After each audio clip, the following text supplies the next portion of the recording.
Hello everyone, this is the Technology Wizard back with you again. This is week 2 of the free iOS training, and we're going to actually be continuing with voiceover. I had said that we would go into the vision category, the low vision category, but I want to talk about some useful apps that I have found useful, and maybe individuals out there are into gaming, maybe you're not, but either way, there are some really cool apps out there. So apps that I have found. Let's start with travel because I do like to get around, and I'm a keen user myself. So I have uh, GPS apps like there's one called Lazario, and actually let me share my iPhone screen, and just so that way individuals can see what's going on. And you guys will be able to hear voiceover as well. So, which is, for those who don't know, the screen reader that is used for, as far as iPhone users are concerned. There we go, that one.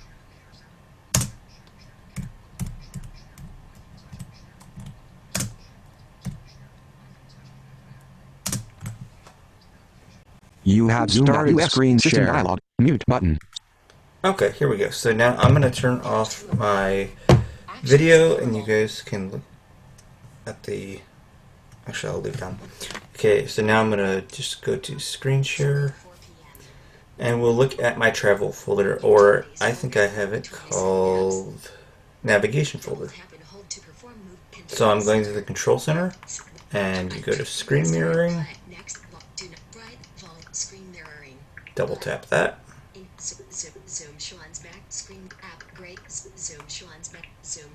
Zoom.us has new system dialog. Application system dialog. Perfect. And now I need to tell Siri, turn off voiceover. Voiceover off. Turn on voiceover. Okay, I turned on voiceover. Utility navigation folder, 12 apps. Double tap and hold to perform move by hold and drag. Use 3D touch to show home. Okay, I'll stop that. Now I'll double tap that. Oops, sorry, the screen curtain's not off. Screen curtain on. Screen curtain off. Navigation folder. There we go. Opening navigation folder. Navigation folder. 12 apps. Navigation. Heading. Okay. That was a little bit of extra verbiage. I don't know why that's there. Nearby Explorer. Double tap to open. Use 3D touch to show home screen actions. Now let me talk about that. That's a little bit interesting. So Nearby Explorer, that is made by APH. That has a lot of different useful features. Unfortunately, the paid version, it's no longer... I haven't seen an update for the paid version for a long time. Nor the online version, which is the free version, which is now what everyone gets. So there is no paid version anymore. But I still have it because it'll still work on my phone. Nearby Explorer Online. And there's the online version, like I just talked about. It's a really useful app for blind individuals. You guys may have heard of it. Seeing Apps. Seeing Eye GPS. And I don't know why I didn't say GPS. I don't use it. I have it, and I have used it, and I like it okay. I'm not a big fan of a very hefty price subscription base every month. I don't mind paying a little bit every month, but that's just not my cup of tea. I'd rather it be one expensive thing and then, pay for that one time. Blind Square. Blind Square is very useful, so I have used that to, for example, I was in a training center in Kalamazoo, and in that training center, I misheard my O&M instructor, orientation and mobility instructor, and basically what happened was she had said, when you feel the bus turn right, because I was getting on a bus, when you feel the bus turn right, you'll know you're at a street called Rose and Water. Well, I didn't hear her say when you feel the bus turn right. So I was using Blind Square, and then I heard Rose and Water in such and such feet. And I asked the bus driver, I said, could you please tell me when we reach Rose and Water? And he said, oh, yeah. No problem. He doesn't do it. And I'm like, hey, is this Rose and Water? Knowing that it was Rose and Water. But you never know with GPS. It's not an exact science. And he said, oh, yeah. Yep, this is Rose and Water. And then, so thankfully, thanks to the GPS, I got off.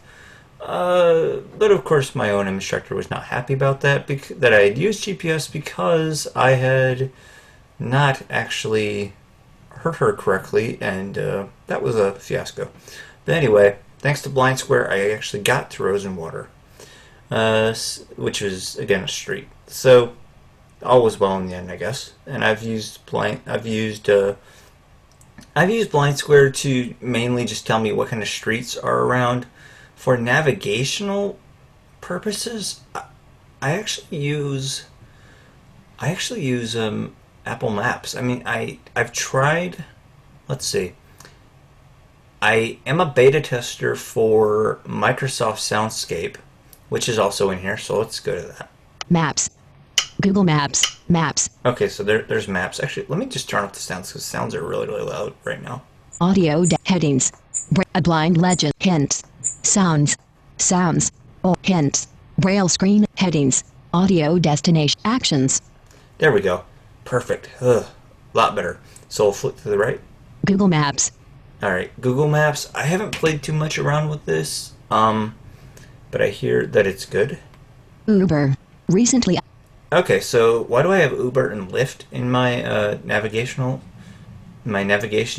folder? Simply because they're ride-sharing services that you can use. Yes, I've heard the Uber stories, and the Lyft doesn't seem to be too bad, but maybe you guys can speak to that. Lyft. Recently updated. Soundscape.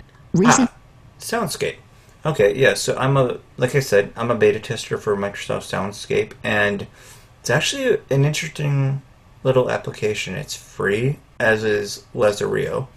I have not used Lazario. I mainly just heard about that. But I can tell you with Soundscape, it's a little interesting. It's my suggestion to you guys, if you guys do use Soundscape, because this is so based on sound, the beacon tones, stuff like that, I would say get a pair of the Trex Aftershock headphones if you guys are going to use Soundscape, because that's your best bet.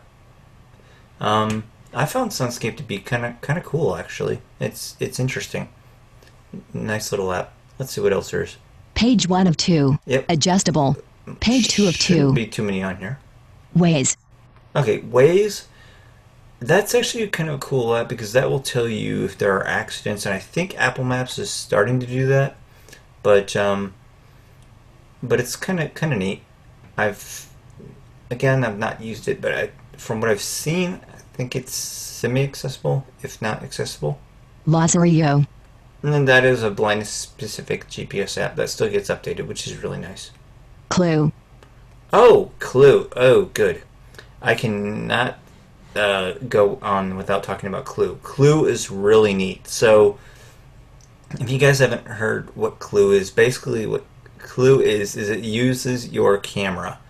And it works. Actually, I haven't used it for long distances, but what I have done is I have used it for stairs. And so you hold the phone, I believe it's in portrait mode. Yes, in portrait mode, kind of like up and down. You can't really be tilted because the app Clue uses your phone's back-facing camera. So it sees what's around you, and it's told me, okay, in such and such feet go upstairs. Then it'll kind of vibrate and it'll say turn right, and then you can turn. And then when you turn right, because that's what I have to do to go up the second flight of stairs, it'll say proceed upstairs, and it's really neat because like you have to create the route first, but once you do, it's kind of cool actually, the way Clue works, and I can answer any questions that you have about Clue. when we get to the question and answer session. But let's see what else there is. Lazarillo. Okay, I've done Ways. that one. Lazarillo. Clue. Navigation. Okay, Head- that's about it for navigation. But Closing navigation folder. okay, I'll stop now for questions and answers. Do you guys have any questions and answers regarding the navigation apps out there? Yeah, how do you spell Lazarillo? Sure. I can't tell you from memory, so let me go back to Utilities. Navigation folder. Nearby Explorer. Page 2 of 2. Clue. Lazarillo. Characters. Cap L. A. Z. A. R. I. L. L. O. That's how you spell it. Did you get that? I got up till the R and then O. the L. L. L. O. A. Z. A. Okay, let's see. Cap L. L A. A Z. Z A. A R. R I. I L. L L. L O. O. Okay, got it. Thank you. Oh, no problem. Any other questions? Okay. Perfect. So Actually, oh, sorry? I did have one more. I was Oh. wondering if she had a question. Anyway, you said you had to establish the route first in the other app. Oh, Yeah. Clue? Yeah. Mhm. How do you accomplish that? So, what what you do is, like I said, you hold the phone up and down, so the speakers at the bottom, and what I would do is start with an area that you are familiar with, and basically you have to create the path. So let me go into that app to give you a better idea. Ways. Lazarillo. Page 2 of 2. Oops. Clue. Okay. Clue. Save a route. Button. Okay, so we can save a route. Record a single use route. Button. Save routes list. Button. So you can actually go have a list of your saved routes that you have traveled. So if we go, Record a single use route. Button. so we double tap on this. It's actually been a while since I've used this app, so must have made some changes. Record a single. Stop recording. Now Okay. recording a single use route. Hold vertically with the rear camera facing forward. Okay, so but that's basically what you do. You double tap on record a single use route, and then let's say I don't know, I'm just going to move my arm around, try to do some kind of route. Now I'm moving it to the right. Now I'm going to move it back to the left, and now it's in front of me. Now I'm going to stop the route. Stop recording. Button. Stop. Start navigation. Button. So we can start navigation back the way we came.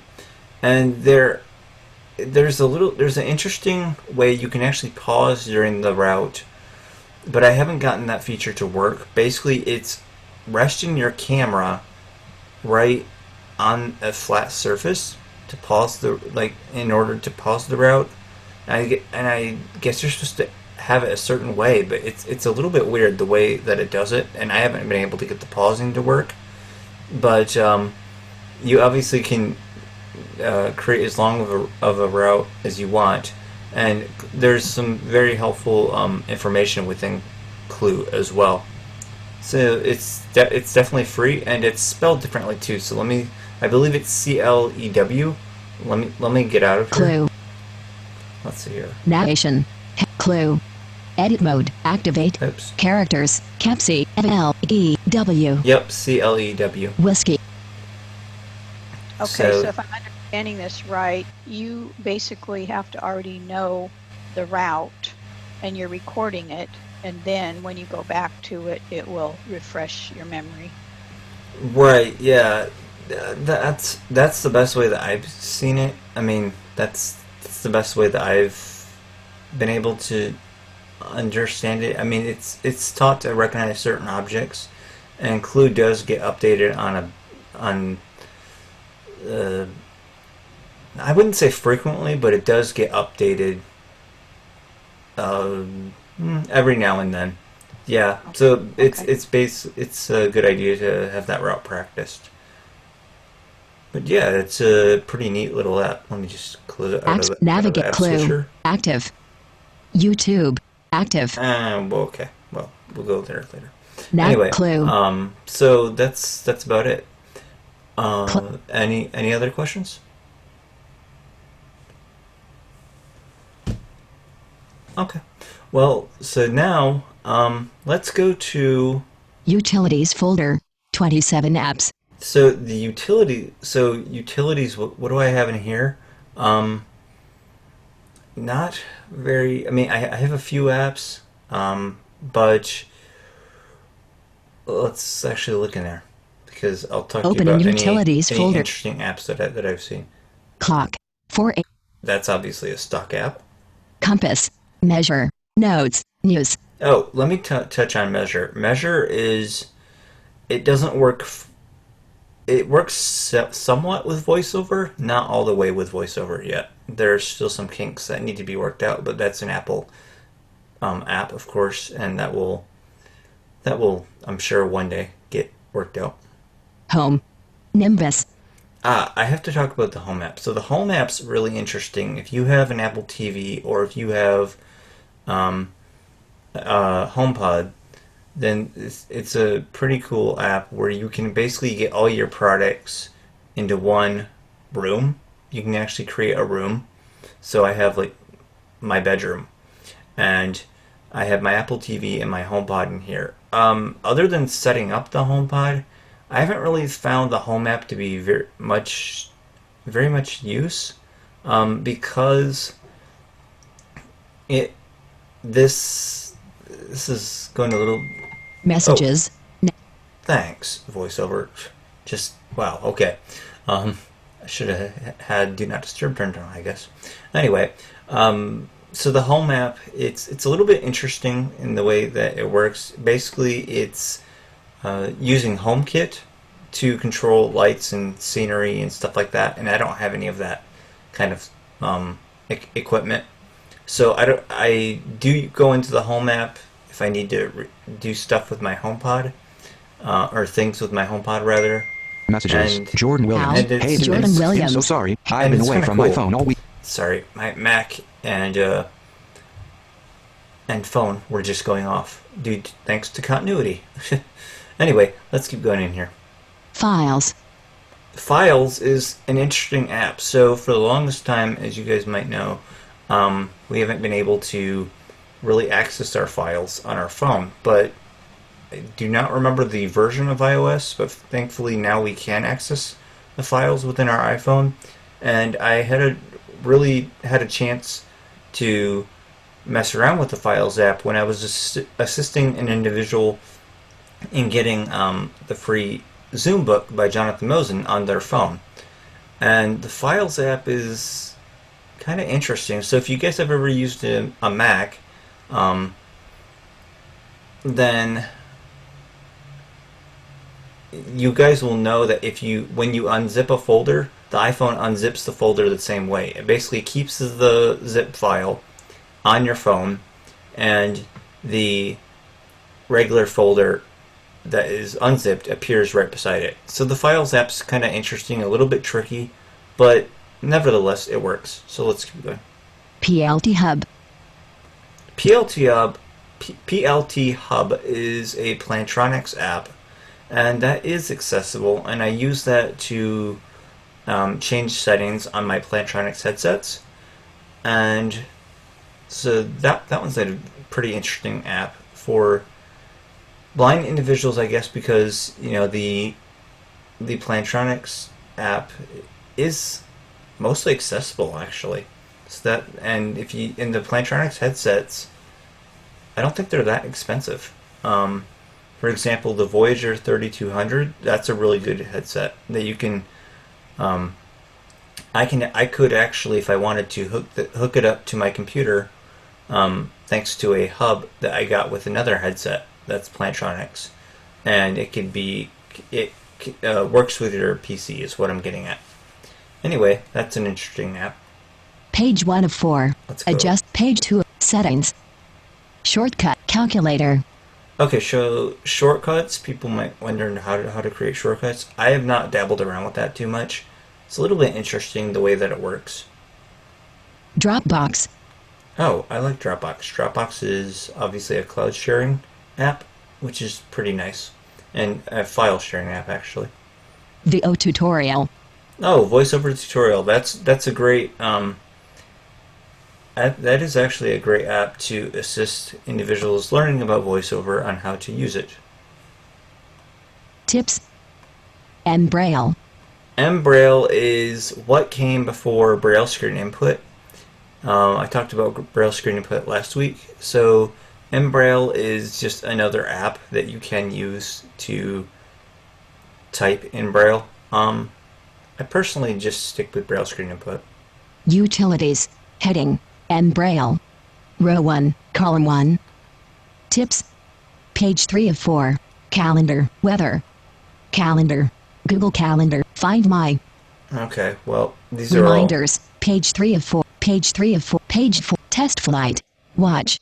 So let me explain about Notification. Test Flight. Okay, so Test Flight is a beta testing Watch. app, and Watch is obviously for the Apple Watch, and I have Safari, but that's basically what I have in my utilities folder. Utilities. Safari. Come on. Closing Oh, utilities. Navigation. Entertainment folder. 20 Okay. app. Okay, so let's go in entertainment. Opening entertainment folder. TV. TV is a really nice way for you, if you have any movies or TV shows that you bought from the Apple Store, that's like your one-stop shop to watch them, which is really nice for the Apple TV as well, because then you can access both your TVs and your TV shows and your movies. So the TV is actually a really good app. Netflix. Disney Plus. Netflix. So Double Netflix, tap to open. Use 3. Oh, stop. Okay. Netflix is really good with their audio description. I wish they had more content. It's definitely, if you're thinking about, what streaming services do you want to, or should I join? Maybe you guys want to watch movies with family members or guests that are sighted. Netflix is a good option. All their original content is audio described. I just wish they had more. I just wish they updated their seasons a little bit more. Like, I'm a really huge NCIS fan, and they have season 15, I think is the latest that they go, so they don't have season 16 yet. So I wish that were the case. So for now, I canceled my Netflix subscription, but I'll have it back pretty soon. But Disney Plus is really cool because that one... So with Netflix, you can filter to just show audio described TV shows and movies. With Disney Plus, you can't do that, but a lot of the Disney Plus content is audio described, and it's not just kids shows either. There's Star Wars. If you're a Star Wars fan, I believe all those are audio described, which is really cool. And the nice thing about Disney Plus, do I have Hulu? I might have Hulu on here. Sorry, let me just finish that thought. Nice thing about Disney Plus, about Netflix, about Hulu is that there's an Apple TV app equivalent, and they're all accessible, which is really nice. But Disney Plus is my favorite right now, just because it has so many audio described movies. And there's even a website, and I don't recall the website, but I think what I did is I just Google searched Disney Plus audio description, and it gave a whole list of the audio described movies, and it even said what movies they were hoping meaning the individual who wrote it, was hoping or was either told or hoping were going to come in 2020. Screen dim. So, oops. Hulu. Okay. Yeah, I do have Hulu, as it turns out. So hopefully those movies will come in 2020. But Hulu, I'm not really impressed with it. This is just my personal opinion. I'm not impressed with it because they just started audio describing, and so there aren't that many shows that are audio described. Again, some of the originals are audio described, but some of it you don't need audio description, but it'd be nice if it was there. It's like those. It's like that situation. They're just starting to get that lifted off the ground. Audio description is just starting to roll in other words. Zero. So Sero, that's a popular blindness app. You can watch just audio only, audio description movies and TV shows if you want. Although I like watching movies with family members, so that's why I went with Disney Plus for now. So that way sighted individuals could actually see the screen. There are podcasts and other things with Sero. I personally chose to stop Sero just because I kind of felt like the customer service was a little bit rude when I would call and ask a question. I'm just going to leave it at that. I don't want to say much more, but that's my personal reason. ActiveView. And besides that, I just felt like I could use more. I just felt like I could get content elsewhere. Zero. ActiveView. Okay, so ActiveView is an interesting audio description, I guess you could say, tool. So basically what it does, from my understanding, is you can choose whether or not you're in a movie theater or you're at home. And so it has to be a movie that is listed within ActiveView, but if you tap on that, from my understanding, the audio description track, I think you have to download it first. But basically, I think what ActiveView is doing is it listens for the the movie, and then the audio description will pick right up where the movie is actually playing, which is really cool. So there, you can listen either at movie theater, or you can choose, okay, or you could say that you're at home. And I believe there's a small fee for ActiveView, but it's a cool concept. I personally haven't tried it, but I have messed around with it, and it is accessible, which is nice. Remote. The Double Apple tap TV, to open. Use. the Apple TV remote. That's a really good. That's actually really good if you want to just control your Apple TV by using your iPhone. It's gotten a lot better. But in the beginning, it was a little hard to control, just because I guess you couldn't really hear what was going on. As far as when you would swipe, like you were wondering, okay, did I swipe correctly? But now I think it's actually labeled a lot better. Like you'll hear up arrow, down arrow, left arrow, right arrow, or something like that. And then, you can use it to control your Apple TV right from your phone. And you could also add it to your control center. Audible. Audible. Ooh, we can't go on without talking about Audible. Audible's really good. I have, I think, about 21 audiobooks right now in my library. And what I love about Audible is that you can return books after you get finished with them. However, if you do it online, there's a limit that you can do it online. Do it meaning returning the books. But as far as the phone goes, you can call Audible and say you didn't like this book, and you can return the book. So that's actually kind of cool, and I have done that several times. But there are some books that I have kept as well, and they have really good selection of radio programs. If you guys are into old time radio shows, that's really cool.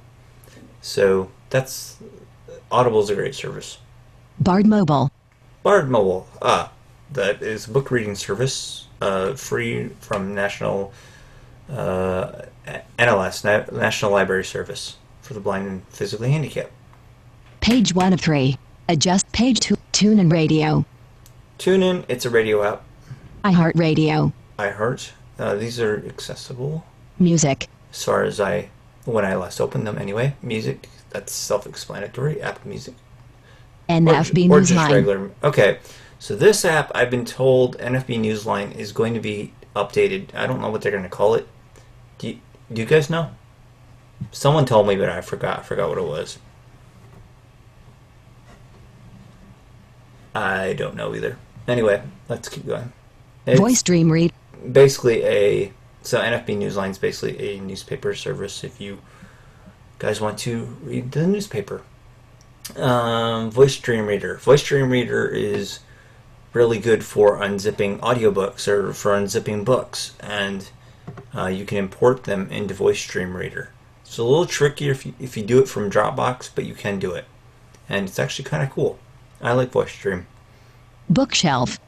Bookshelf. Let me explain that. So Bookshelf is actually a really good book source if you are a college student, and Bookshelf was originally called Course Smart, but however they changed their name, as you heard, to Bookshelf. And Bookshelf's neat because it has a text-to-speech feature where it will read you the your college book. I know, as having been a college student myself about 4 years ago now, I was using Bookshelf, and I was reading my college books that way because the college books were not accessible. It was not fun at all. But thankfully, Bookshelf is a really, really good app. Props to them. Otherwise, I don't know how I would have finished my cert. Kindle. Kindle, that's Amazon Kindle, and that is, I've not played with that. I remember reporting a bug within Kindle one time. I forgot what it was though. Learning Alley But audiobook. But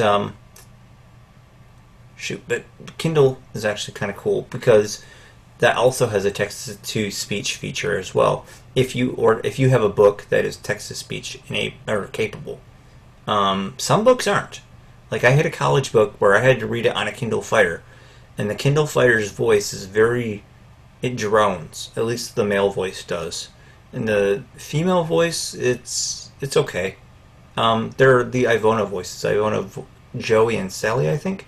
But to me, it just kind of droned, and it was kind of very monotone. So I kind of, and it didn't have the text-to-speech feature. Otherwise, I would have asked my Echo to read it. Anyway, just please be aware that some books have text-to-speech for Kindle, some don't. Most do, I think, though. Books. Learning Alley audiobook. Okay, Learning Ally. They're good for fictional books, not good for college books. Maybe they have gotten better. I'm not going to totally dismiss it, but when I was in college, I only used one time. You only used Learning Ally Link just because they would have books that I needed. They were just the wrong year, and you know how the teachers are. They like to switch books, or so and so likes to switch books. Whoever it is. Books. All right, books. Duh. Apple Books. I have a few Apple Books that are Audible, or audibly read rather. So yeah, Apple Books is a good service. It's a good. I guess you could say a good app. I was trying to think of the word, but I personally prefer Audible. Entertainment. Heading. We'll go Books. Page 3 of 3. All right, let's see what else. Entertainment. Pandora. Pandora Radio. Spotify. Spotify is really Double good. tap to page 3 of 3. And the cool thing about Spotify is you can actually say, hey, SIRI, play 90s music on Spotify, and she will do that. So we'll get out of Closing here. entertainment. Okay, so now that we're out of the entertainment folder, do you guys have any questions about the apps that I was showing you in there? Does Spotify have a subscription fee? Yep, it does. Yeah. So you can either get Spotify for free and just listen to certain stations, but in order to play specific songs, I believe it's $10 a month for Spotify, which is what Apple Music is, unless you get a good deal with Apple Music, which they sometimes pop up. Like right now, for example, I have Apple Music, and I paid $10, and I have 3 months of Apple Music before I have to pay again. So anyway, yeah, so Spotify is about $10. Okay. Are you able to hear me right now? Yep. Okay, I'm in another file. I wasn't sure. Also, you mentioned Bookshelf, and do you know if they have to have the book already, or can you submit a book to them? I believe they have to have the book already, and it was was they had, I think, almost all the books that I was reading or that I needed for college, except for a couple. In that case, I would turn to something else like. Actually, you know what? I found out about Bookshelf or CourseSmart, as it was called then, a little bit later on during college. So they pretty much had all the books that I needed. Sometimes they didn't. Like there was one, I think it was Intro to Computer Security. They didn't have that book. That was where I had to listen to the Kindle, and it was not. Like I said, the voice droned on and on. It wasn't pleasant. But the interesting thing about that, though, is that you might be saying, well, you could use the Kindle app. No, I couldn't. That's Screen the dimmed. weird thing about the Kindle app. Navigation so- folder. Sorry, I was wanting to use just my iPhone's voice for the Kindle app, but I don't know I don't know why, but some books won't allow you to read it or turn page by page within the Kindle app. Within Bookshelf, however, there are some books that will allow you to use the page turning command, and you don't even have to tap bookmark. You can just close the app and reopen the app, and the book automatically saves your spot, which is really cool. That was one thing that I really liked about Bookshelf. And what about like VoiceStream? Can't you scan a book with VoiceStream and then have it read it back to you? Let's see, VoiceStream. I have not messed with that. I don't recall if you can scan books with VoiceStream. I know you can definitely import them into VoiceStream, but let's take a look. Let's see I believe there might be a scanning option Entertainment folder. within VoiceStream. I know that the NFB Newsline, they're going to come out with within the NFB Newsline app, maybe it's just going to be called Newsline, I forget. Someone told me, but I forget what it was going to be called. But they're going to come out with a basic version of KNFB Reader, and so you can scan books that way if you wanted to. And VoiceStream will definitely read PDF files. I believe I remember hearing that as well. Okay. Yeah, but I believe... Why do I think you can scan books? I don't recall that being an option, but you may be able to do that. But nevertheless, even if you can't do that, VoiceStream is definitely worth getting. Any other questions? I don't have any anymore. No. Okay. Anyone else? Okay. All right, we'll get out of here. Closing entertainment All right. So, folder. are any of you guys gamers? Like, do you like to play audio games? Is I guess what I'm asking. I keep unmuting myself. I do not play the games. No. Okay. All right. Do you want to hear about them, or do you want me to move on to the next folder? I don't care to listen to that. Okay. I'm wondering, was the other girl's name Kelsey? Are you still here? Yeah. She's still with us? Let me see. Let's see. Finder, Safari, Yeah, I am Safari. still here. Oh, okay. Did you have any questions so far, Kelsey? I'm trying to think. Yeah, I mean, you have a lot of the apps that I have. Oh, wow. So, Some of them. do you have VoiceStream? I do, but I don't use it. Okay. Do you I've know if you never- can scan things? I don't know because I don't. It's not an app that I use regularly. I never could figure it out. So I said, you know what? It's just not worth it. Right. No, VoiceStream is a little tricky. I will give you that. It's a little interesting. Navigation folder. Oops. Yep. Okay, let's see what else there is. Utilities folder. Navigate. Entertainment. Audio games folder. 30 apps. So there are specific. There are audio games that you can listen to. There did used to be a lot more audio games, but then the iOS individuals decided that all of they were called 32-bit apps. They needed to leave because iOS was going to 64-bit. Basically, in long story short, if you didn't update Netflix. Now, top pick for Sean. I don't care what the top pick for Netflix is. Sheesh.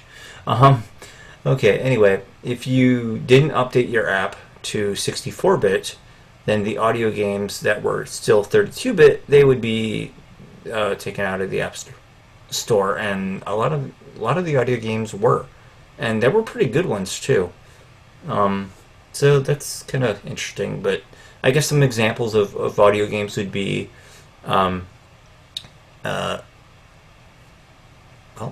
actually, let me just go in here really quick because Open I'm not audio gonna try to games. Audio guess for it. games Or folder. guess it. Audio game. Circus Master Revenge. So Circus Master's Revenge Double is an tap to interesting open. one. I'm just going to Use- give you a few.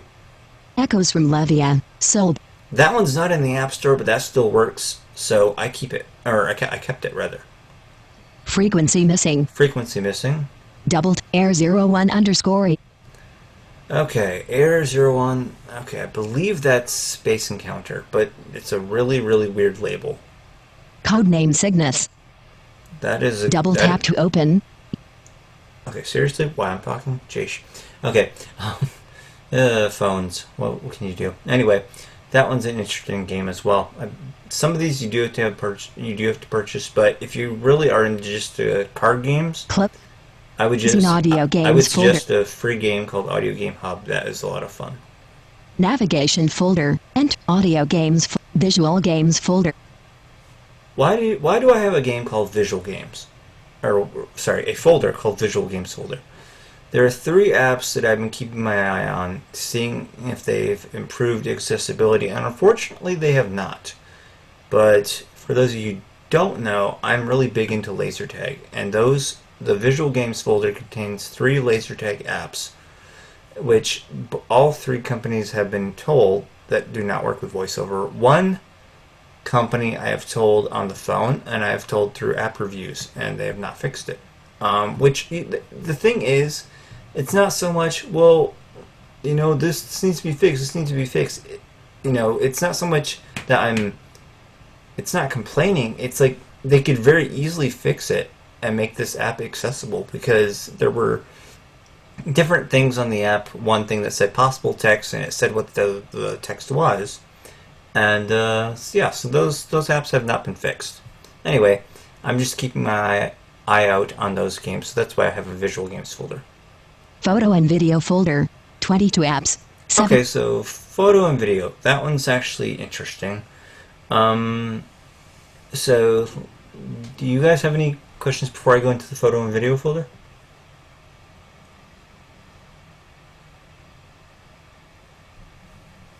Okay, it doesn't sound like it. Okay. Let's go in here. Opening photo and video folder. Camera. Camera has gotten a great update within iOS 13. I'm a YouTuber, and so I really appreciate the fact that now I can be told when my camera is level. Because I put my camera on a tripod, and in case you're curious, I have the HandyPod Mobile, and that's a really, really good tripod. And what I do is basically there's a button on the tripod, and I tilt the head until I hear an ascending sound. That means that I'm level. And actually, let me open up camera, and you guys can hear what it sounds like. Photo. Camera. Okay, so camera. 0 people. All right, let me turn the sounds back Tilt on, left. because you'll be able to hear it. Words. Speaking rate. Oh, there it is. Tilt left. Level. So now it's level. That's actually kind of cool for picture taking. I really like that. I thought that was a voiceover sound, but I guess not. Camera. Okay. Now I'll close App camera. switcher. But I just want to show Camera. you those sounds. Closing YouTube. Active. All right, let's go out of here.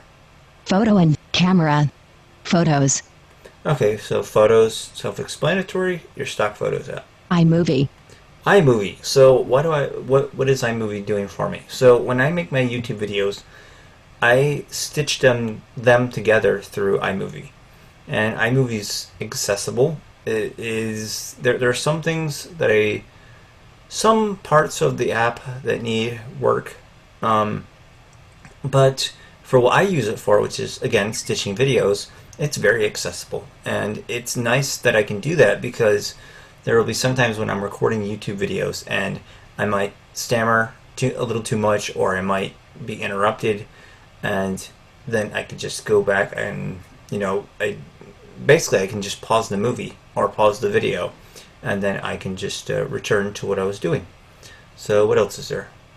Ira.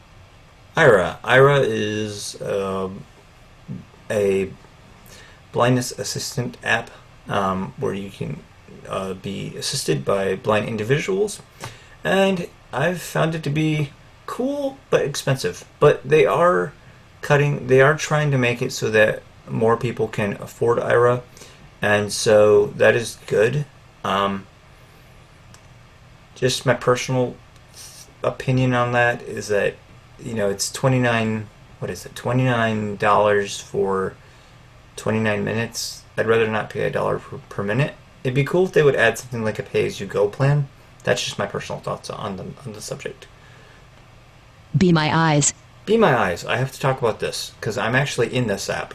So, I actually published a story within Be My Eyes, and it's called New Campus, New Game Plan.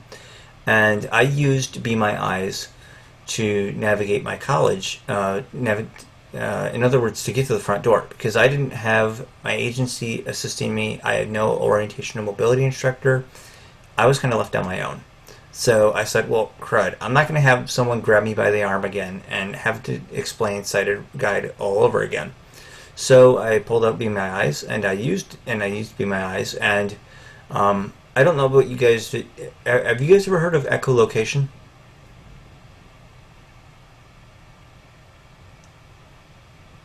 Yes, I have. Okay, so do you know? Is that something that you use? Yes. What about you, Kelsey?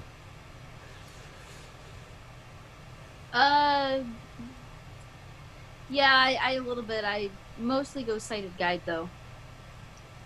Yep. Sorry, just one second. I actually was. I actually was. I'm sorry. I actually just had Launch meeting. Okay. Zoom. Okay, there we go.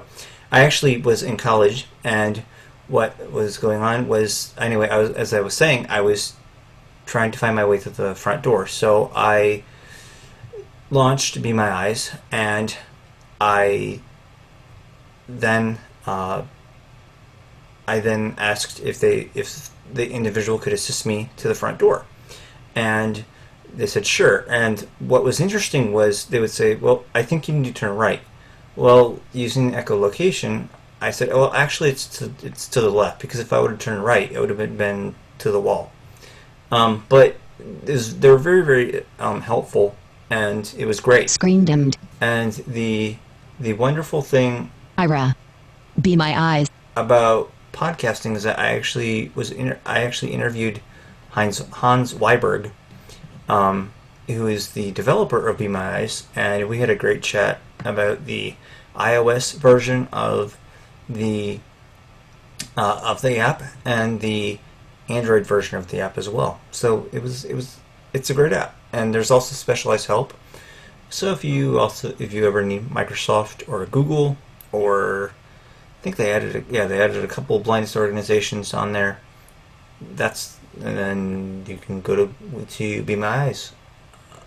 So Be Specular. So Be Specular. Be Specular is a really cool app. So basically, what Be Specular is it is an app where you can take a picture of whatever you want to take a picture of, or you can go to your photo library and say you don't know what this picture is. Well, you can go no further than be specular, because what you can do is you can upload the picture to the library, or to the cloud rather, from your library. There, that makes more sense. And a volunteer can either type or tell you via voice what the picture is of. And so what I've done is I've taken a portrait. I think the picture was in portrait. I took the picture in portrait, and I said, you can rename the picture once you save it.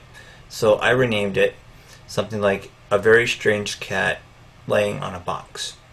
And so that way when I went to go into my photos, it doesn't say, what does it usually say? Like photo image 44 of 144 or something like that. It says "A Very Strange Cat Sitting on a Box." So it's really cool, like, to have individuals, audio describing stuff that's in the background. One time I took a picture and I didn't even know what it was of, but it turned out to be really, really good. And it was a picture of I think my cabin was in the background, and there were trees and just a really nice looking landscape.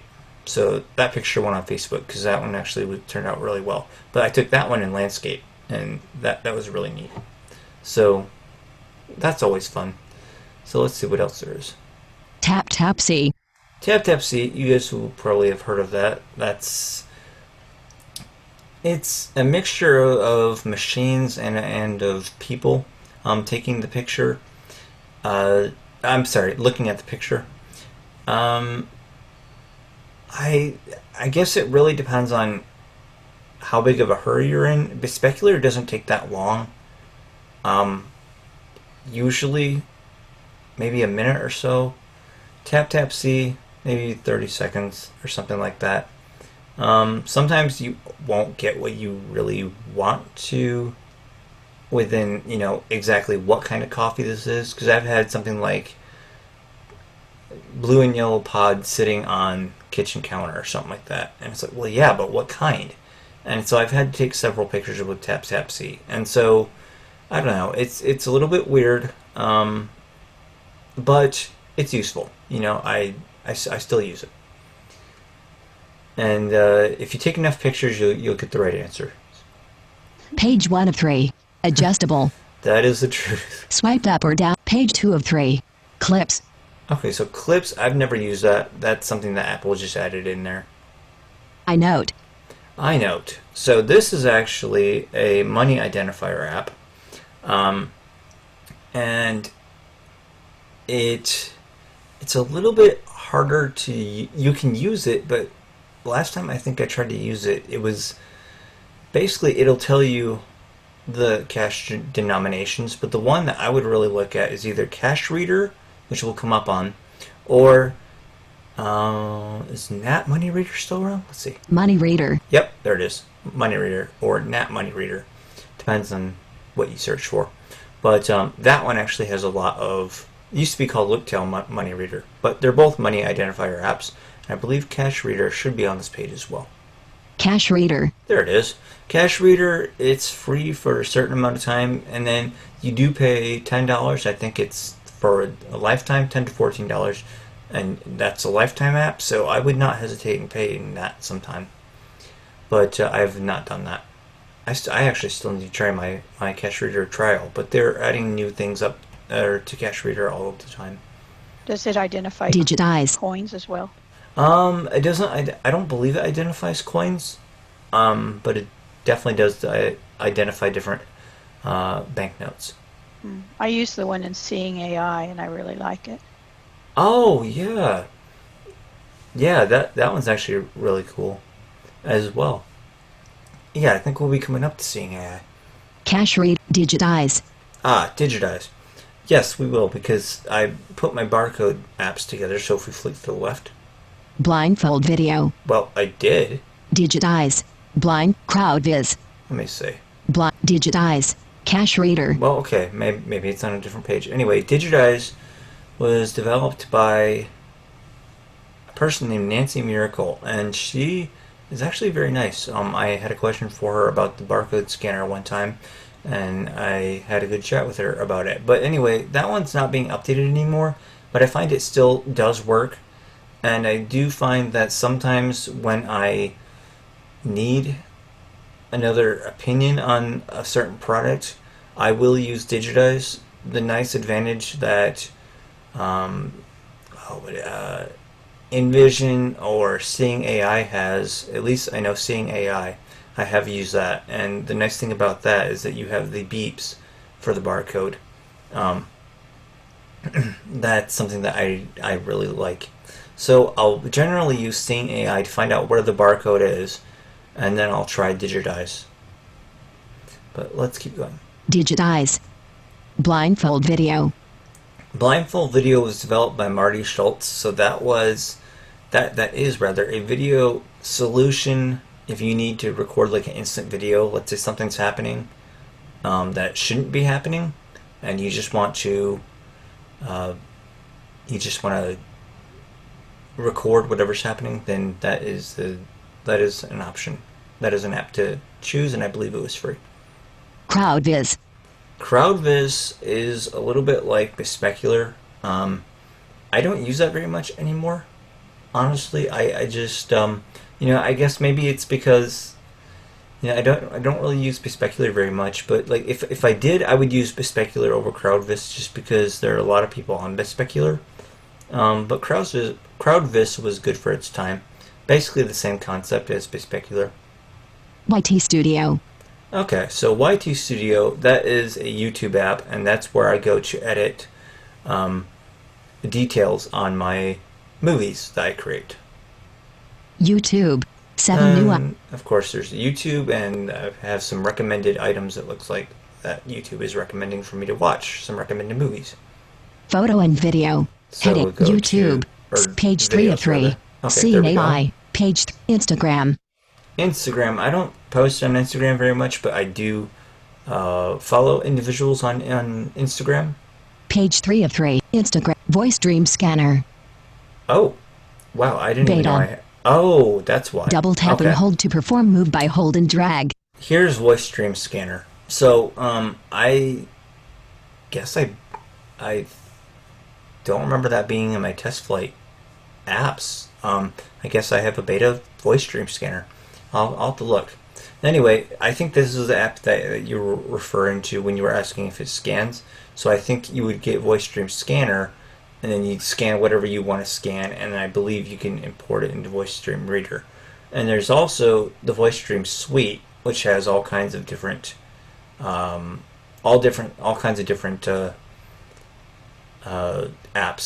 like the whole bundle, I guess. So let's go to the left.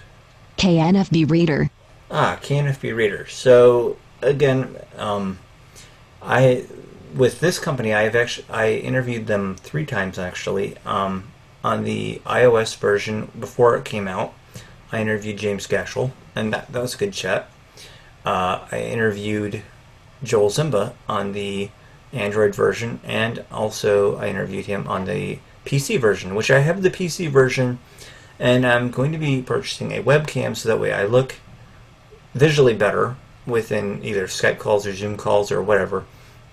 And the webcam should be coming this Thursday actually, so for next week I should have a new webcam. So point in saying that is that I've heard that webcams can work with the PC version of KNFB Reader, which is very good. I did a comparison between JAWS's OCR and KNFB Reader's OCR, and not surprisingly, KNFB Reader won the comparison. But of course, you are paying regularly $100 for just an OCR app, not a whole screen reader and OCR combined. But anyway, I actually got it for $20 when they had a promotion when they first launched the Windows 10 app. And you can find that in the Windows 10 App Store. And I know that's kind of getting a little bit off track, but we were on KNFB Reader, and the KNFB Reader is a pretty good app. I've used it to read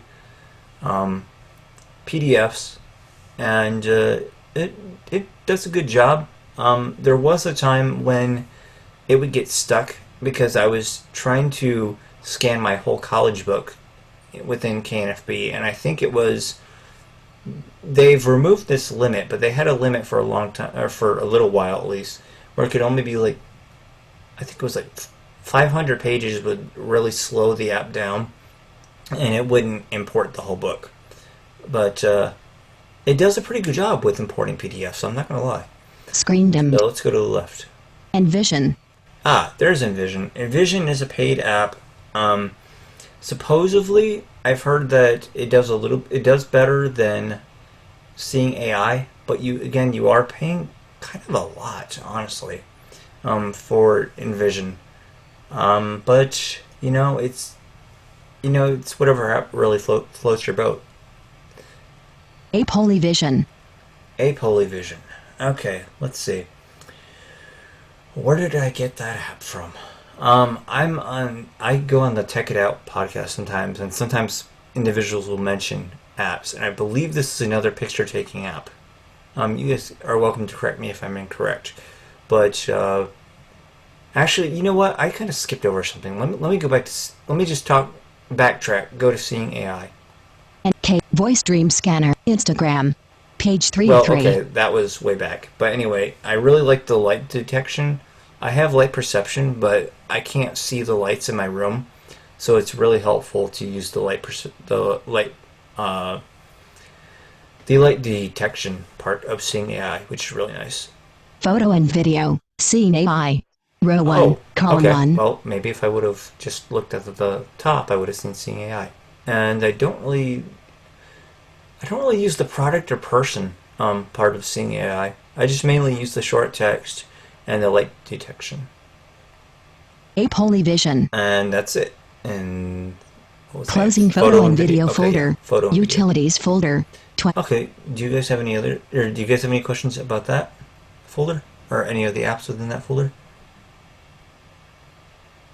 I was going to go back to the games. I wondered sure. if do you get the monthly newsletter from Apple Viz? I don't. No. They mention games in there almost all the time.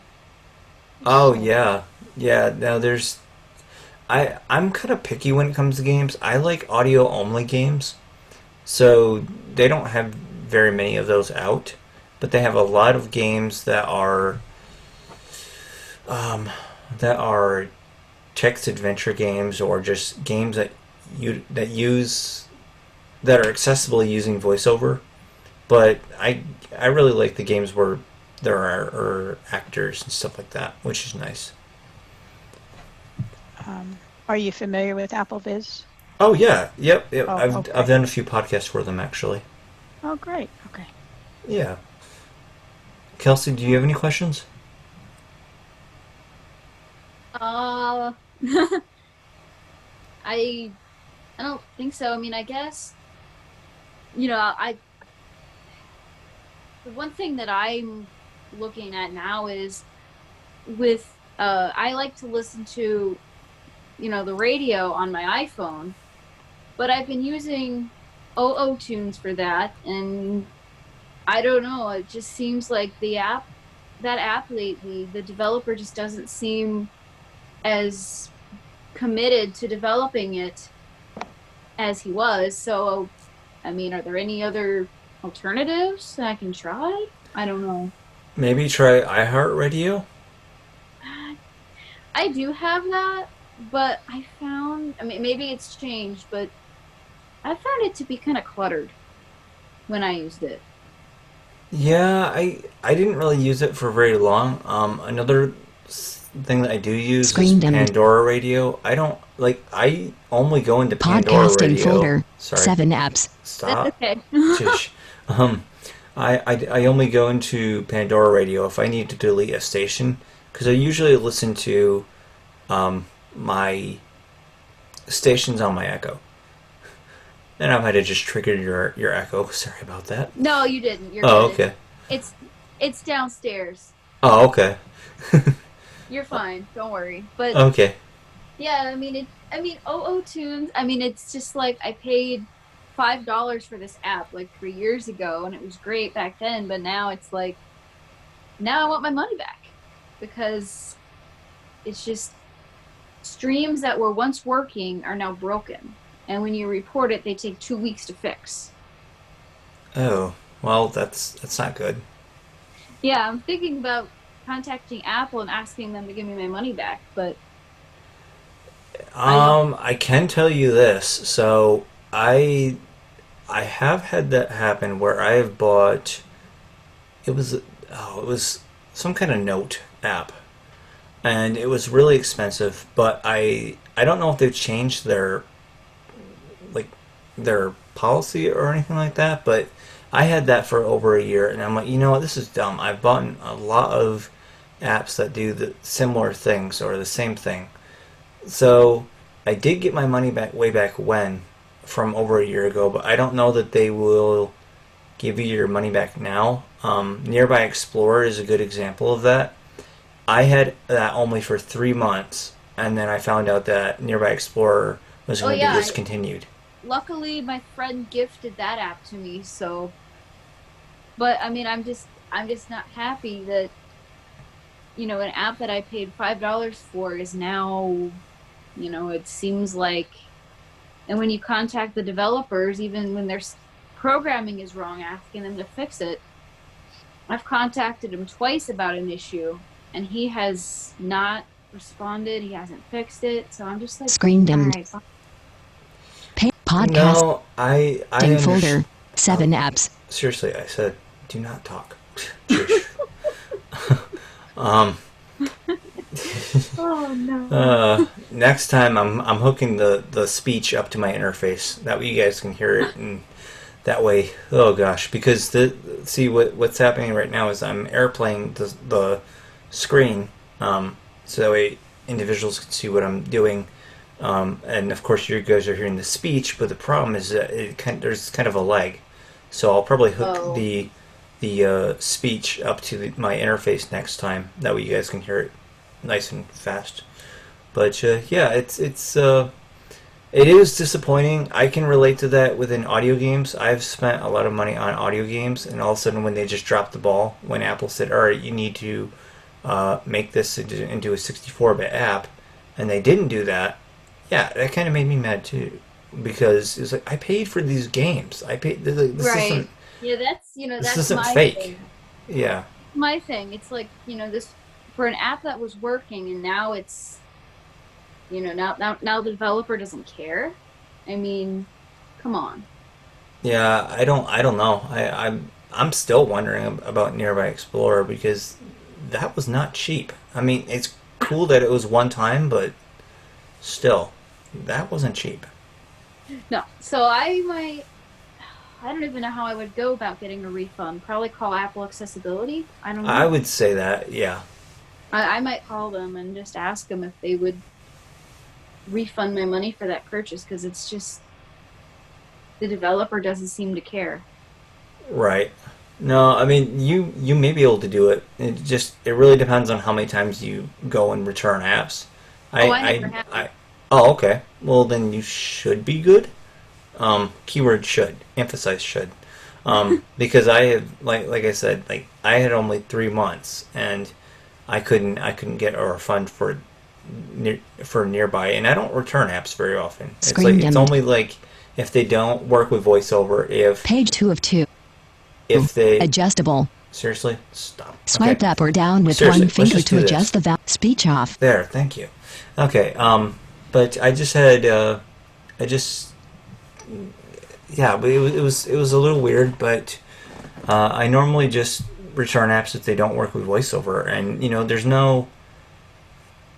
It's interesting because I know we're kind of getting off topics of folders, but the option to or the it's not really a demand. Like Apple's not really demanding you must make this work with VoiceOver. It's more of a suggestion.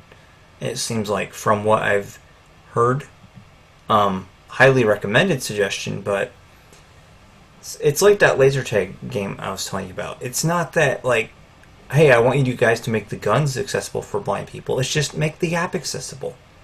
Right. And it was so easy. It was so easy because all it was possible text, do you own a LaserOps Pro blaster? And I did, but it's so simple. But what are you gonna do? Well, I mean, this isn't a voiceover issue. This is the developer's just not. He's not keeping up with his maintenance. Right. That is unfortunate when that happens. Well, let's see what else we have here. Speech on. All right. Podcasting folder. Health and fitness folder. 3 apps. Okay. Restaurants folder. Lifestyle folder. 50. Old time radio folder. Social folder. 20. Photo and video folder. Okay, 20. we're on Social social folder. So, social folder. I suppose why I kept Instagram in the photos and videos folder is because mainly that's what it is, photos and videos.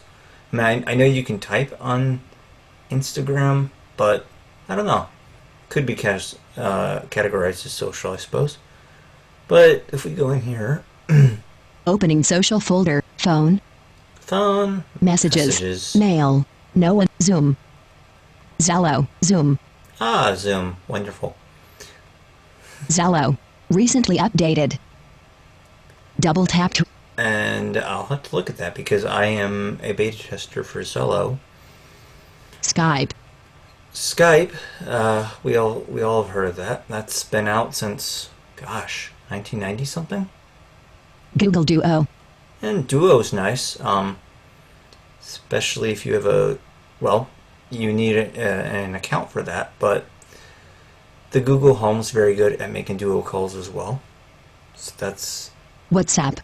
WhatsApp is a wonderful way to communicate with individuals overseas or anything of that nature. Or if you have, any of these services really could do this. But WhatsApp's really cool because you can unlock it with Face ID, which is really nice, or Touch ID, and so that way no one can get in there by accident or without your knowing. And the other cool thing about that is that you can chat with individuals overseas, and WhatsApp's very accessible. I really like it. Page 1 of 4. If we go Adjustable. Page 2 of 4. Allo. Allo, I believe that's a Twitter client. I don't use Twitter very much at all. Heytel. Heytel. This was old. This was around, Heytel I believe was around when iPod third gen I think was out. So about 2009, 2010. I don't use Halo, not Halo, that would be a video game. Heytel. I don't use Heytel very much. I don't know why, I just don't really see the need to. In fact, I could actually delete that. Voxer. I don't use that anymore either, really. Periscope. Wow, all these apps I don't use. Okay, let's see. So Periscope, that would be... That does still get updated. Heytel and Voxer, I think, do the update. I know Voxer does. I believe Voxer does get updated, but Periscope's pretty interesting because you can, if you wanted to, you could record a video podcast, and it's an interesting app. Groundwire. So Groundwire was an app I bought, but I never used. I believe what Groundwire does is it's a little bit interesting the way that Groundwire works, and I can't fully remember what it does, but I bought it because I have an app on my Mac called Audio Hijack Pro, and basically I can do what's called hijacking the audio, which is what I believe you can do with Groundwire as well. Basically it means you can take the audio from one app, and you can basically hear, for example, if I were on a Skype call and I were to hijack Skype and I were to hijack Zoom, both the Skype caller and the Zoom individuals could hear each other. So it's kind of neat. Kind of neat to use one app to do multiple things. That's basically what Groundwire is. Periscope. Oops. Two-way. Okay, Two-Way was an app that was recommended by a neighbor of mine. I don't know that it works all too well. I mean, it works okay. Basically like a walkie-talkie app. Hangouts. Same as Voxer and Heytail. They're kind of like a walkie-talkie app as well. Hangouts. Hangouts. That's Google's version. Double tap to open. I guess you could say of Skype. Social. Heading. Hangouts. Page 3 of 4. Twitter. Although the interesting thing about Hangouts is that Google Duo, you can also make video calls with Google Duo. So I'm not sure about that. Twitter. Twitter. Twitterific Twitter. Double tap to open. Use social. Heading. Twitter. Twitterific.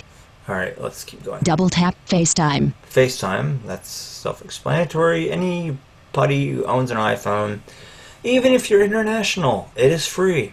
Same as iMessage. Facebook. Recently updated.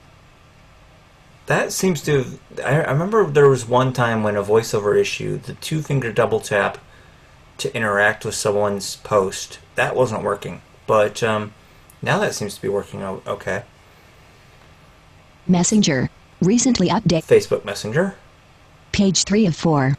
Adjustable. Page 4 of 4. GV Connect. A nice app. So GV Connect, that would be the app that I would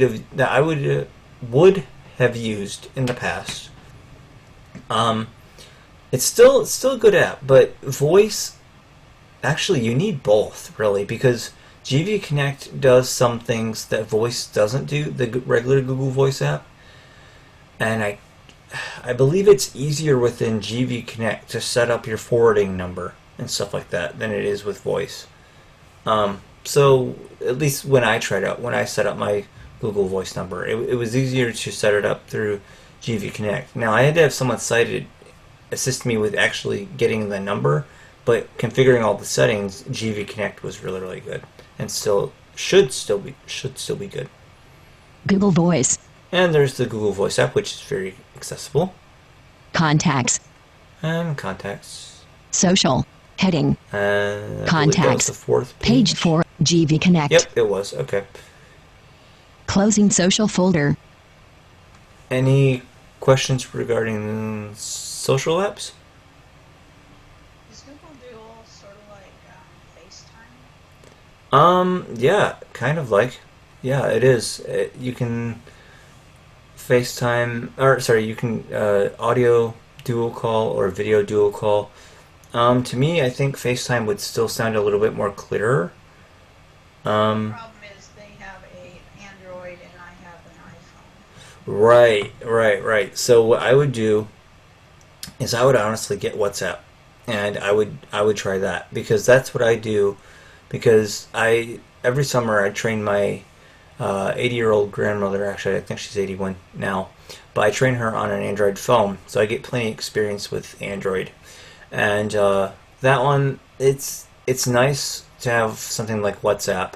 And my aunt and uncle from England actually got WhatsApp on their phones, so now I can just, if I want to do a video call, I can call them through my grandparents through WhatsApp, which is nice. But yeah, you have a couple options there: dual call or WhatsApp. Any other questions? Are either of you familiar with any type of app that would be helpful in GPS type of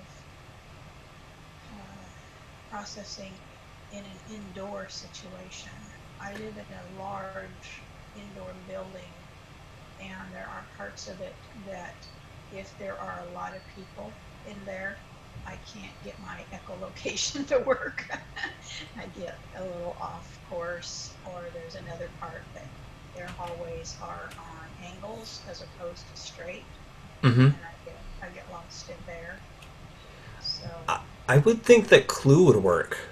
Clue might be your best option. okay. I mean, I don't know what it will do if a person is right.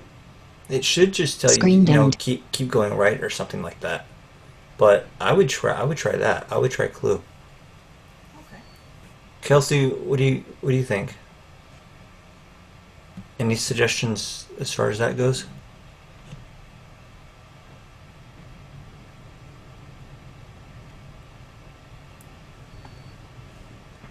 Hello?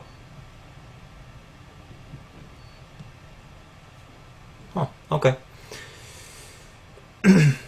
Let's see. What else? And voiceover is not responding. Great. Let's see here. Oh, did I turn speech off? Let's see here. Turn off voiceover. Voiceover off. Turn on voiceover. Okay, I turned on. Folder. YouTube navigation folder. Okay, let's see here. Enter audio games folder. Visual games folder. Photo and video folder. 20 social folder. Old time radio folder. 2 apps. Now, I don't know about you guys, but I love old time radio. Double tap and hold to perform move by so hold we'll and drag. Double tap this app. Opening old time radio folder. OTR streamer. OTR Streamer Double is a tap to free open. app. Use I 3D believe touch to show home screen action. that is still available. And that is really nice because you can have a lot of different old time radio shows, and they even have horror shows, which is nice. I like horror shows, and it's a great way to listen to what maybe other family members used to listen to on the radio, and I like it. So there's that, and there's vintage radio. Vintage radio. So that Double tap still to open. works. Use 3D touch. I don't think that I don't think that has been updated in a little while, but if I recall correctly, what you used to be able to do is be able to subscribe and open up the whole catalog of shows that they had, and they had a lot of shows, but there was some things that OTR Streamer would have that Vintage Radio wouldn't have, so that's why I had both apps. That's all for that folder. Closing old time radio folder. Any Utilities questions? folder. Oops. 27 apps. Edit mode. Any questions about the old time radio apps? Okay. Enter audio game. The photo and video social folder. 20 old time radio folder. Lifestyle folder. 15 apps. Okay, let's go in here. Opening lifestyle folder. Lifestyle. Amazon. Ah, Double. a nice online shopping experience. I like Amazon. Amazon Alexa. And there's the Echo app. And that one, it's usable, but I really like the guard feature on the Echo. And essentially what that does is you can say, I'm leaving, and then it will listen for smoke detector sounds or breaking glass. And so I have actually typed in breaking glass, or I've dictated breaking glass sounds into the iTunes store, and you can play samples, and it works. Like it'll say possible breaking glass sound detected from Sean's Cool Echo Dot or Sean's Echo Dot, depending on. I called the 3rd gen Echo Dot Cool Echo Dot, and the 2nd gen just Echo Dot. So I haven't gotten this to work, and what this is you're supposed to be able to tap on each Echo Dot that alerts you that, hey, you have a notification coming from this Echo Dot, and you're supposed to be able to either call that Echo Dot or drop in on the Echo Dot rather, or you're supposed to be able to listen to what the Echo Dot picked up. And those buttons, that's not really accessible. So I'm hoping Amazon gets that fixed soon, because that was very interesting to hear what the Echo Dot did pick up, and it's pretty good at picking those things up. In fact, our smoke detector went off the other day, and it picked that up. Actually, all of them, like my Echo all the way down in the basement picked it up. It was amazing. That was Amazon Music. Record your own noises that you want it to pick up? I'm sorry? Can you record your own noises that you want it to pick up? Unfortunately, no. No, you can't. It's unfortunate. I wish you could, because, let's say your dog barks. Well, what if you want to be notified about that? That one, I'm surprised they don't have that in there, because, if you put it on guard, most of the time you're doing it for a reason. So if you have a pet dog that does yap a lot, like mine, then you would want to know that the dog is barking. You could drop in on the Echo. You could tell it to stop barking. Seems like a pretty useful feature to me. But that would be neat if they would do that. They've had the garage broken into. They could maybe mimic that pounding sound on wood or something. Let's see. They have, I guess, they have smoke detecting, glass breaking. So I suppose if someone broke a glass window, you can assign security cameras to the Echo, which seems like a big pain. Honestly, I'd rather just get the Ring doorbell and be done with it. I don't have the Ring doorbell, but it'd be pretty cool to get. But anyway, yeah, it'd be nice if you could do that. Let's see what Google else. Home. So okay, so Amazon Music. Let's see. So Amazon Music, I have a few albums that I purchased from them, mainly because I can just listen on the Echo, and I've just downloaded the MP3s to my Kindle, and I've transferred them to the Documents folder. But it's nice because some of the Amazon Music, like if you purchase physical CDs of certain albums, actually most albums now, it actually gives you the free MP3 album, so you can listen to it right on your Echo. So it's kind of neat. So you get two for the price of one, essentially. So let's see, what else do I have? Assistant. Oops. Google Home. Okay, Google Home. Oh, Your home address is set hey, at 5,000 hey Google, stop. Okay, cancel. Thank you. Jeez. Oh boy, that would have been a catastrophe. Anyway, so the Google Home, which apparently she doesn't want me to say her name. That's actually a really useful speaker, because what you can do is you can get like side effects for medications, for example, and the app is very accessible. But the cool thing with the Assistant. app Double is tap to that- open. Use 3D touch Okay, to well, show home screen seriously? actions. Okay, there.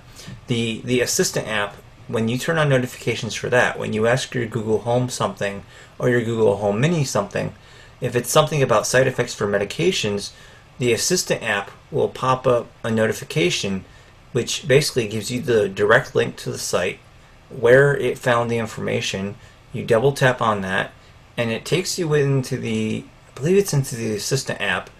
So it's almost like a virtual web page viewer, because you can easily hit done or close or whatever it is when you're done with it, but it hasn't actually opened within Safari, because if you go to the bottom you can tap open within Safari if you really wanted to, but it basically gives you the whole article and just everything that, the Google Home is very good at searching what you want to search. Granted, it's not going to get everything every time, but it does a darn good job of it. That's personally why I have the Google Home, just for the Google searchability, or search capability, rather. Translate. Alright, let's see. Assistant. Oh, okay. Translate.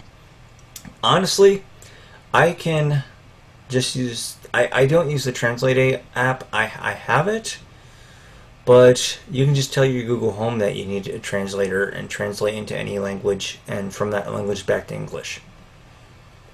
So you can say something like, "Hey Google, I need a translator." What language should I translate to?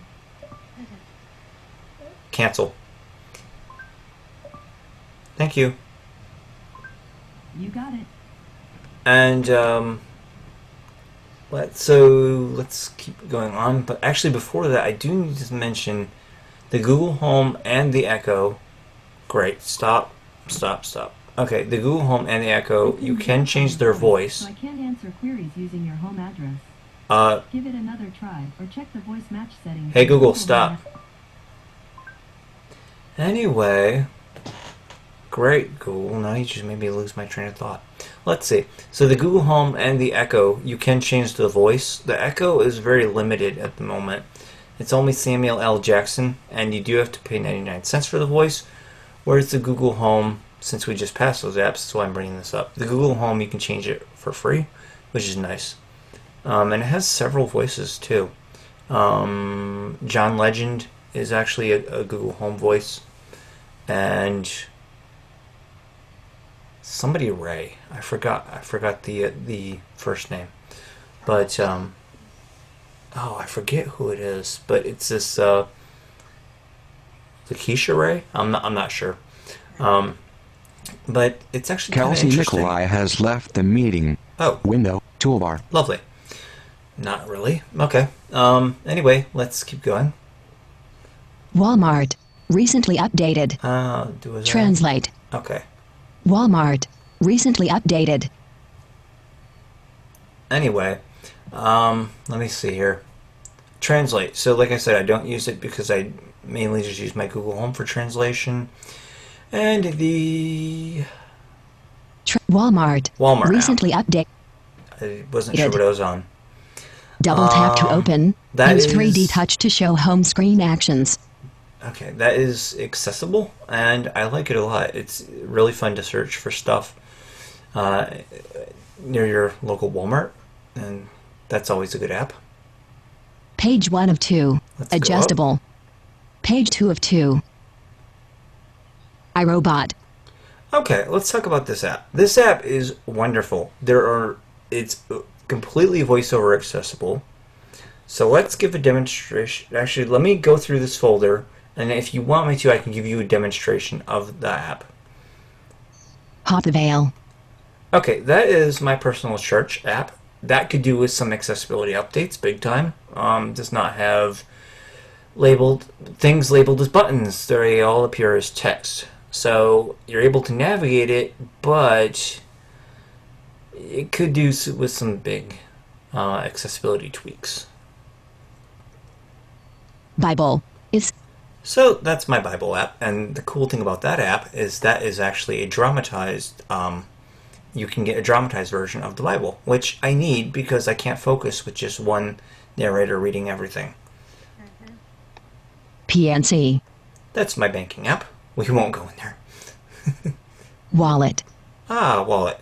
So that's where I have Apple Pay, and Apple Pay is pretty cool. I did a demo of that as well. If any of these podcasts that I mentioned, if you want this, I can easily Dropbox it to you or send you a link to anyone who wants it within the YouTube comments.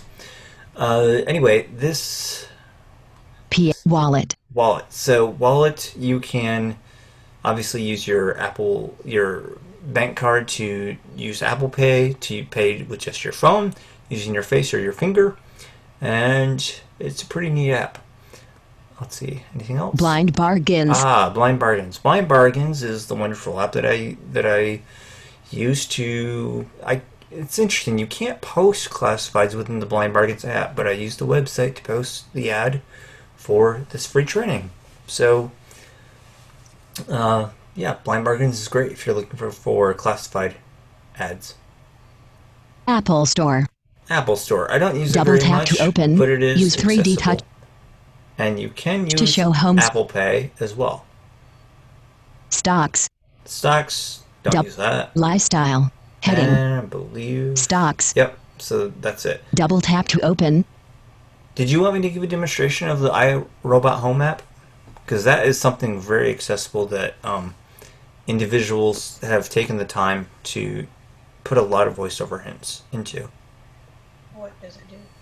So, if you have a smart vacuum cleaner, you can control your smart vacuum cleaner from the app. You can also schedule a time, depending on the vacuum cleaner. With my vacuum cleaner, you can do this. You can schedule a time for the vacuum cleaner to start vacuuming. You can tell the vacuum cleaner from the app without having to push the dock button to go back to its charging base.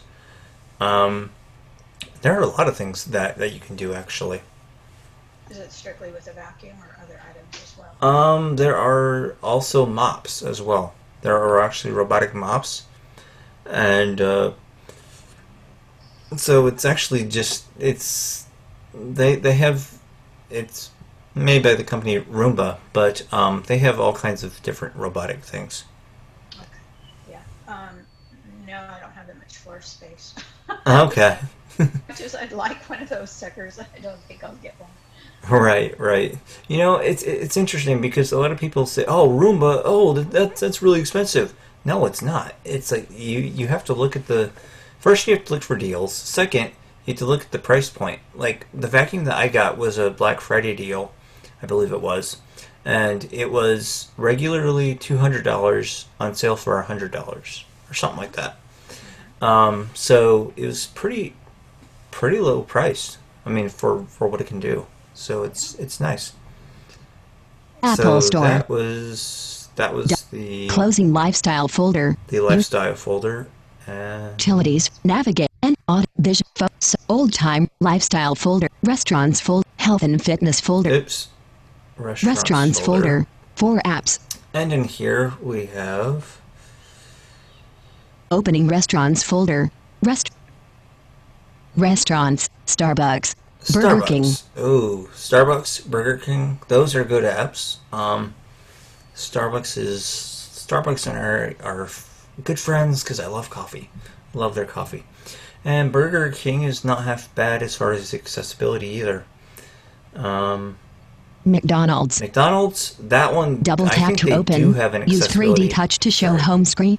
Okay, I think they do have an accessibility team working at the McDonald's app because that is very accessible.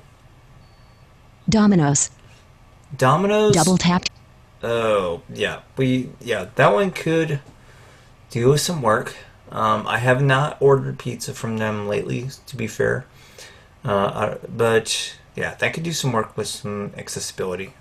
But heck, I decided to create a pizza profile anyway, and that was Domino's. it, I think. Okay, yep. Closing restaurants folder. Any questions so far?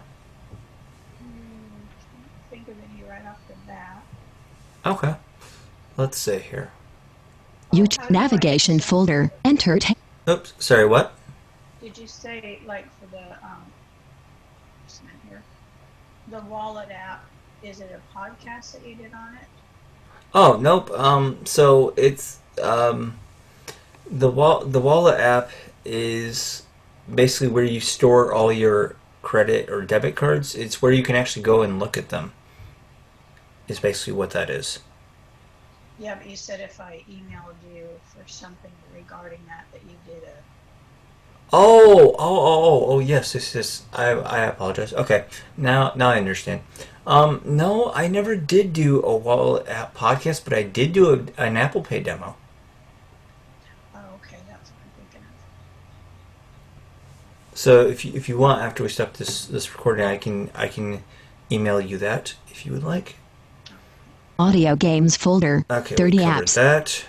And Double we tap wanted and to page. health Podcasting and folder. Health and fitness folder. 3 Okay. apps. Opening health and fitness folder. Health. So the regular health app, I don't use that very much. I think I did go in there to, I believe, I scheduled a workout. Activity. Oh no, maybe it was Yep. in the activity app.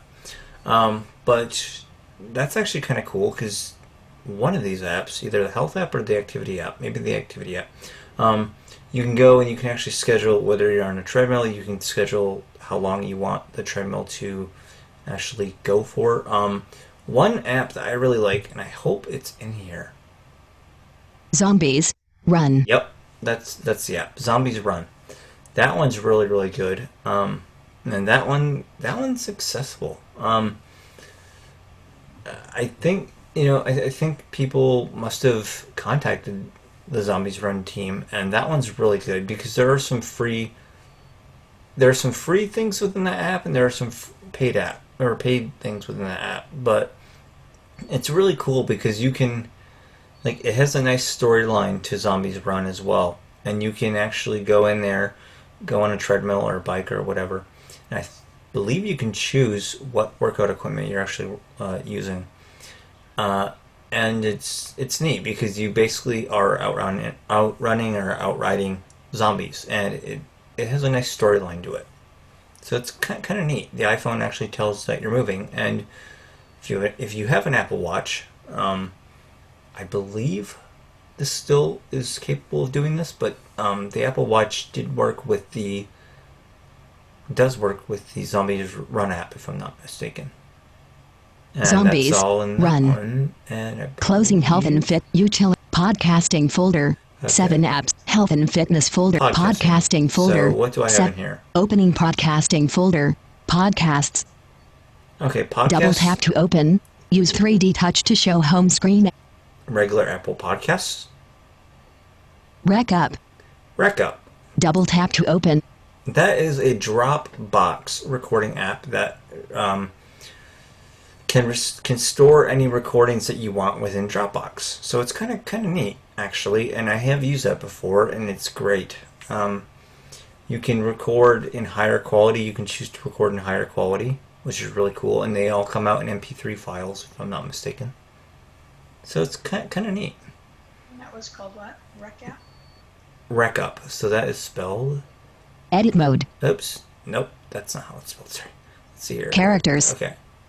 Capar. E. C. Capu. P. So REC. Papa. Got it. Thank you. Oh, no problem. Voice memos. Voice memos. That Double is tap to Apple's open. own Use 3D touch to show home. recording app. And I believe there is a setting within the voice memos, either the setting or within the app itself, where you can make the quality higher. And I have used voice memos, and it does work well. I like apps that generally can record in MP3 or can be exported into MP3. Better yet, lossless WAV files, because those are really, really good. And there's one app. Let's see here. Let's look at the right. Ferrite. Okay, so Ferrite. That is an app that I still might pay for. You can use it for free. I have not dabbled around with it, but the developer is very committed to keyboard shortcuts and accessibility as well. And that's always good to hear.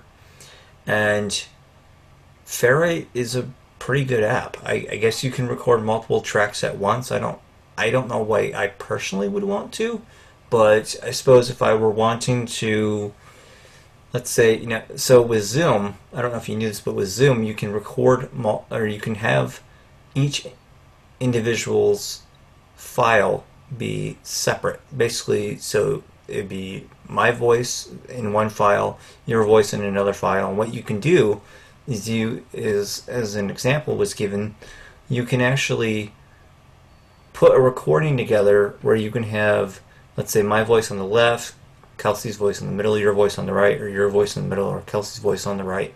So it's kind of neat what you can do with the app. I haven't played around with it too much, but it sounds actually kind of cool. Let's see, what else do we have? Backpack. Beta. Okay. Backpack. So Backpack Studio is a cool app. That is mostly accessible. I am beta testing Backpack Studio. I have to go look to see what else is new within the app. The test flight app is a little bit weird, but I did notice some bugs. I tried to email them to the person, and the individual, if you can get the email, which luckily they provide to you, the individual is very receptive of feedback, and that's always good. So they fix voiceover hints. So I would recommend checking out Backpack Studio, and I believe that is free. Boss Jock Jr. Beta. So it's interesting. So Boss Jock Jr. was discontinued, I believe, or no, was it? Or am I thinking of Boss Jock Studio? I might be thinking of Boss Jock Studio. I'm not sure. Anyway, it wasn't around for a little while. Then it came back. But basically, that is another accessible recording app, Boss Jock Jr. And that allows you to record in, I think, originally M4A, but you can export it as an MP3 or a WAV file. And you might just need to buy the extension pack if that's a thing anymore.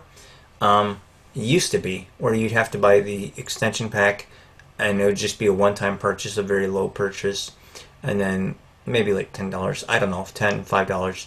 Then you'd be able to export it into different file formats. Because some, like for example, when I was podcasting, I always exported the files into MP3 into a certain file format, certain file size, and so these apps really help when they have the exportation tools like that. And there's one more, couple more. Dolby On. My favorite right now. Dolby On is a free app. DOLB is in Bravo, Y, space ON. And that is really cool. That is my favorite app. So Backpack Studio and Boss Jock Jr. are certainly good apps, and what you can do with those, let me just back up. Sorry about that. What you can do with those is you can actually, let's say you have some music and you want to record a podcast.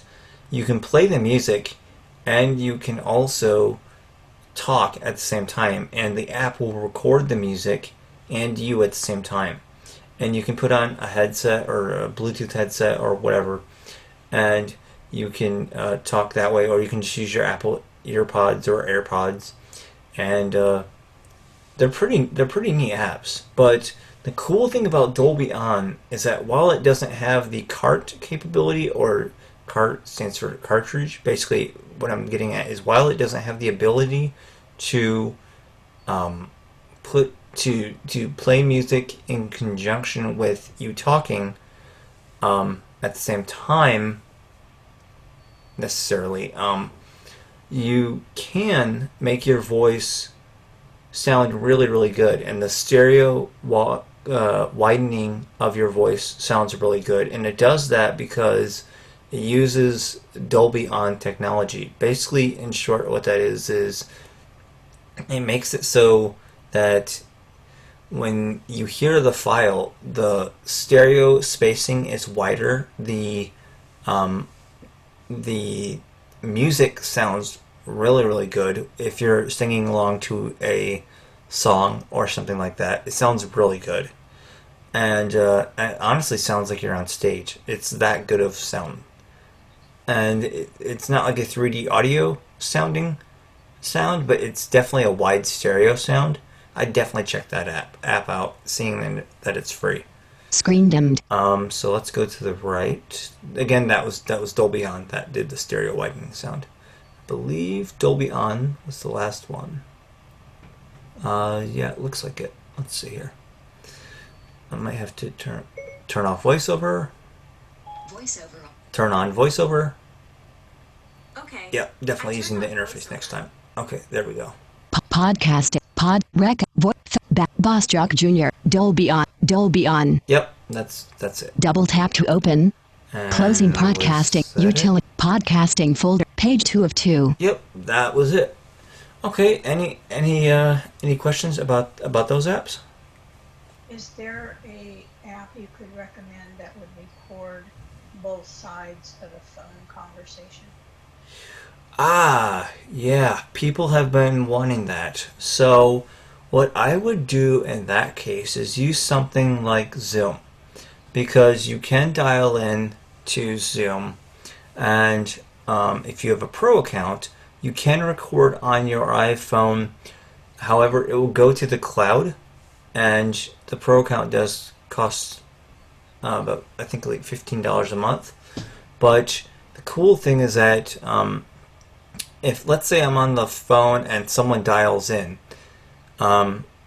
you can record both sides of the phone conversation, because people they've been looking for free conference calling numbers. So this is Zoom. Zoom would be the answer, because it would be a way for you to get around Apple's we don't want you recording phone calls type of thing that they have, which is understandable, but still, sometimes you do want to record phone calls. So I would suggest using Zoom. You could just give someone a number to call and give them a meeting ID, and you can just do one-on-one, and it would be free. And that would be my suggestion. You could use that. Did you read Jonathan Mosen's book? I did, yes. Yep. he go over this Zoom Pro and recording? He does. Okay, good. Yep. Do you have any questions about that I might be able to answer while we're on the subject of Zoom? Oh, just how to keep the entering and exiting announcements off while you're in a Zoom meeting. You mean the chimes? Screen dimmed. It'll say, so and so's entering, so and so's exiting, leaving, coming, whatever. Oh yeah. You can turn off you can just turn off your speech. That's honestly what I would do. But I don't think he tells you how to Screen locked. turn that off. I mean, you can definitely. What is the command? You're saying just turn JAWS off, period? No, just the speech off. That's insert space, and then the letter S, I believe. Yeah, okay. I'll give that a try. Sometimes it works and sometimes it doesn't. Yeah. It depends. Okay. What kind of day it's having then? Yep. Okay. The only thing I don't think that you have one, but just out of curiosity, an app that, like if you're holding your phone and you're getting close to a telephone pole or a human being, it would vibrate or something. Let's see. That would vibrate. I can tell you about a couple of hardware things that would do that. Yeah, I've heard of those. In fact, I bought a couple of them and then returned them. Oh wow. Yeah, my problem is that I'm losing that echo location because of the vibration. I'm paying more attention to the vibration than I am what I'm accustomed to paying attention to. Right. Oh wow. I'm not aware of any, but I'm not really sure actually. I wonder if they're. Now you've got me curious. I don't. Beep tone or something like that. Yeah. That would be nice. I don't think Clue does that, but I'm not aware of any phone apps that do that. Mm-hmm. You'd probably have to wear your phone on a lanyard or something. Yeah, I would think so. But yeah, I would definitely recommend checking out Clue. Clue's really, really good. That was CLUW? Let me see here. So I believe that was CLEW, I believe. EW, okay. Yep, E is an echo. Okay. Yep. Well, I really enjoyed this because I've heard of several of the apps, and now I know which ones to just discard as far as looking into any further. Right. Your recommendations and stuff have helped narrow that down. Well, I'm glad. I'm really glad I was able to. Assist. Save as. Me too. Yeah. So Zoom.us system dialog mute button Safari here. ready Safari need. There we go. Just stop screen sharing. Well, guys, thank you very much for watching this video, and please leave in the comments below if you guys have any questions. Till next time, this is Sean Williams saying thank you very much. Have a great day.